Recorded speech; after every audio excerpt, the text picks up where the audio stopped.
મળતી માહિતી મુજબ અથવા લાઇન્સ પોલીસ સ્ટેશન વિસ્તારમાં નોંધાયેલા પ્રોહિબિશન ગુનામાં આરોપી મોહમ્મદ સમીર જમાલુદ્દીન શેખ જામીન પર મુક્ત થયા બાદ પણ નશાયુક્ત પદાર્થોની ગેરકાયદેસર હેરફેર અને પ્રવૃત્તિઓ ચાલુ રાખી રહ્યો હતો. પોલીસના મતે આવી પ્રવૃત્તિઓ જાહેર સ્વાસ્થ્ય માટે હાનિકારક હોવા ઉપરાંત યુવાનોને નશાની લત તરફ ધકેલી તેમના ભવિષ્ય અને રાષ્ટ્રના વિકાસ માટે પણ ઘાતક સાબિત થાય છે. આ બાબતની ગંભીરતાથી લઈ police commissioner Ken Damor, deputy police commissioner zone 4 doctor Nidhi Thakkar તથા અન્ય અધિકારીઓએ ગુજરાત સામાજિક પ્રવૃત્તિ પ્રતિબંધક અધિનિયમ 1985 હેઠળ અટકાયત કરવાની સૂચના આપી હતી.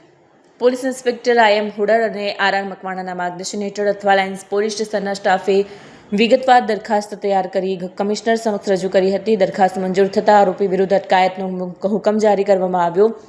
ત્યારબાદ સર્વેલન્સ PSI AR મહેડાની ટીમે ગુપ્ત તપાસ હાથ ધરી આરોપીને ઝડપી પાડ્યો હતો. કાયદેસરની કાર્યવાહી પૂર્ણ કર્યા બાદ આરોપીને યોગ્ય પોલીસ બંદોબસ્ત સાથે અમદાવાદ સ્થિત સાબરમતી સેન્ટ્રલ જેલ ખાતે અટકાયતમાં મોકલી આપવામાં આવ્યો છે.